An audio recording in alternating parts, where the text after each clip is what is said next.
Assalamualaikum warahmatullahi wabarakatuh. Di sini saya akan menjelaskan mengenai proyek 1 dari mata kuliah Sistem Basis Data. Studi kasus saya pilih adalah pendataan vaksinasi di Indonesia. Sebelumnya, perkenalkan, nama saya Alivia Nisa, NPM saya 207534041. Saya merupakan mahasiswi dari Prodi Manajemen Informatika 2B. Untuk dosen pengampunya, yang pertama ada Pak Imam Asrawardi Eskom Mkom, kemudian yang kedua ada Bu Dewi Kania W Eskom Mkom.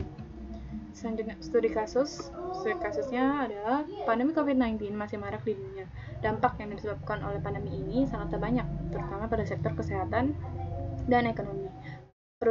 Banyak perusahaan yang akhirnya gulung tikar karena krisis ini. Bahkan tidak sedikit restoran-restoran yang belum lama buka dan tiba-tiba saja tutup. Hal ini karena kebijakan pembatasan yang diberikan oleh pemerintah.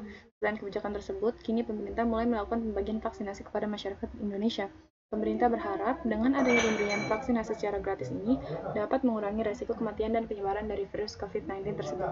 Pembagian vaksin pun dimulai dari wilayah-wilayah perkotaan hingga pedesaan yang ada di Indonesia.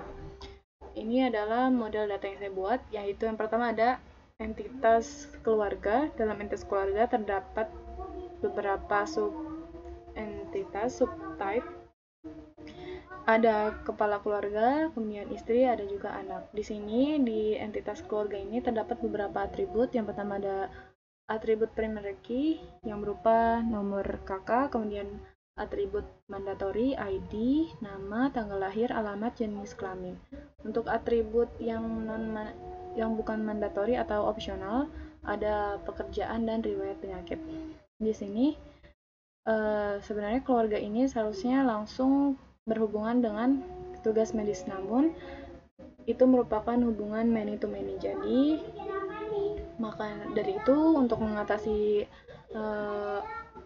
hubungan many to many, saya membuat entitas persimpangan berupa entitas pendaftaran. Jadi hubungan yang ada antara entitas keluarga dan entitas pendaftaran adalah one to many. Dalam pendaftaran ini terdapat atribut yang berupa juga primary key, yaitu nomor pendaftarannya. Kemudian dari pendaftaran ini berhubungan dengan petugas medis. Di sini petugas medislah yang melakukan vaksinasi. Di sini petugas medis yang hubungan antara pendaftaran dan petugas medis adalah many to one, atau dari petugas medis ke pendaftaran one to many. Atribut yang ada yaitu primary key-nya berupa ID dari petugas medis tersebut, kemudian jenis kelamin atributnya nama, nomor telepon, dan tanggal lahir. Itu semua merupakan mandatori atau atribut yang wajib diisi. Kemudian untuk atribut opsionalnya ada alamat. Selanjutnya, hubungan antara petugas medis dan pemerintah setempat. Jadi pemerintah setempatlah yang menyimpan data dari vaksinasi tersebut. Di sini ada sebelumnya ini merupakan model data untuk pembagian vaksin yang ada di daerah. Jadi di wilayah itu ada bisa jadi di wilayah atau desa. Jadi di sini tuh wilayah atau desa, bisa wilayah. Jadi di sini pemerintah setempat atributnya ada ID, yang ID ini juga merupakan primary key, kemudian nama, nomor telepon, jenis kelamin, dan jabatan dari pemerintah setempat tersebut. Ini semua merupakan mandatori. Kemudian di sini ada alamat juga yang merupakan opsionalitas.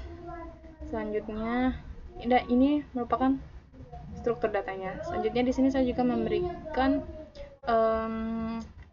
struktur hierarki dari pendataan vaksinasi yang ada di Indonesia. Jadi dari data dalam wilayah tersebut nantinya, dari beberapa wilayah tersebut nantinya disatukan ke dalam data yang sekecamatan. Dari beberapa kecamatan disatukan dalam kota atau kabupaten kecamatan tersebut berada. Kemudian dari kota atau kabupaten kota atau kabupaten itu disatukan lagi di provinsi. Dari beberapa kota atau kabupaten disatukan ke provinsi tersebut, provinsi kota atau kabupaten tersebut. Kemudian dari provinsi ini disatukan pada kawasan atau pulau, ya. yang ada di yang provinsi tersebut terletaknya. Kemudian dan dari beberapa kawasan tersebut disatukan kemudian menjadi yang datanya tersebut disatukan ke entitas Indonesia. Di sini atributnya hampir sama semua, kecuali yang di sini untuk Indonesia ID-nya merupakan primary key-nya merupakan ID dari Menkes atau Menteri Kesehatan, kemudian selanjutnya itu nama dari nama Menkes tersebut. Kemudian setelah selainnya itu yang di kawasan, provinsi, kota, kecamatan, wilayah itu semuanya kode primary key-nya semuanya kode. Kemudian untuk atribut lainnya yaitu nama wilayah atau kawasan, kabupaten, kecamatan atau desa tersebut. Terus ada juga ID ketua gugus COVID yang ada di sekawasan, sekawasan atau sepulau, seprovinsi, sekota atau kabupaten, kecamatan juga. Di sini ada yang beda di wilayah atau desa ini. Yang bertanggung jawab itu pemerintah setempat. Kemudian ada nama dari kawasan, kemudian ada nama wilayah, nama kecamatan, nama kota, nama provinsi, nama kawasan, kemudian ID ketua gugus, nama ketua gugus. Di sini semuanya ketua gugus. Di wilayah atau desa ini nama lurah atau pemerintah setempat. Di sini ketua gugusnya kalau ini untuk ini sekecamatan, ini untuk sekota atau kabupaten, ini seprovinsi, kemudian di sini sekawasan. Yang diketuai semuanya diketuai oleh Menkes. Selanjutnya aturan normal pertama yaitu 1NF.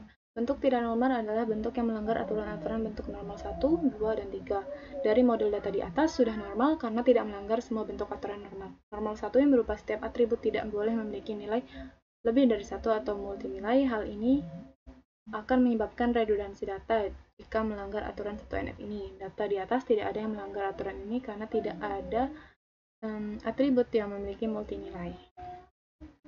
Jadi di sini tuh tidak ada atribut yang memiliki multi nilai. Jadi sudah menaati aturan 1NF atau bentuk normal pertama. Kemudian aturan normal kedua. Aturan bentuk normal kedua berupa setiap atribut non-UID bergantung pada atribut UID. Hal ini akan berhubungan dengan aturan normal ketiga. Pada data sebelumnya tidak melanggar aturan ini karena atribut non-UID yang ada hanya bergantung pada atribut UID. Jadi yang model data yang saya buat ini tidak ada yang non-UID yang bergantung kepada ini datanya non-UID itu bergantung pada data UID. Itu maksud saya. Jadi tidak melanggar aturan bentuk normal kedua. Selanjutnya aturan normal ketiga. Bentuk normal ketiga mensyaratkan bahwa tidak boleh ada atribut non-UID yang bergantung pada atribut non-UID lainnya yang ada di entitas yang sama.